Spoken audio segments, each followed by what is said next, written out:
Hello, ఈరోజు జొన్న రొట్టెలు కోడి కూర కాంబినేషన్ చాలా బాగుంటుంది. మీరు కూడా ట్రై చేయండి. జొన్న రొట్టెలు చాలా రకాలుగా చేస్తారు, కాకపోతే నేను ఇలా చేస్తూ ఉన్నాను.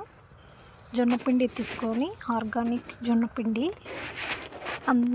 ఒక ప్యాకెట్ తీసుకున్నాను. 1/2 kg ఎంత కావాలో అంత తీసుకోవచ్చు. అందులో కొంచెం ఉప్పు వేసుకొని బాగా కలిపేసి కొంచెం వాటర్ పోసుకొని మెత్తగా ముద్దలాగా పిసుకోవాలి. చపాతీ పిండికి పిసికినట్టే, కాకపోతే చపాతీలాగా రుద్దేకి అవ్వదు.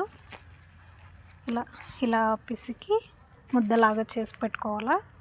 చేసి పెట్టుకొని ఈ ఒబ్బొట్టు చేసే షీట్ దానికి నూనె పూసి ఇలా ఒబ్బొట్టు తట్టినట్టు ఒబ్బొట్టులాగా తట్టాలా. అదే వేరేలాగా చేస్తారు, నేను ఇలా చేస్తాను. ఇలా తట్టేసి ప్యాన్ పైన వేసుకొని ఆయిల్ వేసుకొని 2 సైడ్లో కాల్చుకొని చికెన్తో తింటే చాలా బాగుంటుంది. మీరు కూడా ట్రై చేయండి. నేను సింపుల్గా చెప్పాను, మేమైతే ఇలాగే చేశాను. ఈ వీడియో నచ్చినట్టయితే లైక్ చేయండి, షేర్ చేయండి, సబ్స్క్రైబ్ చేసుకోండి. మీరు కూడా చేసి తినండి.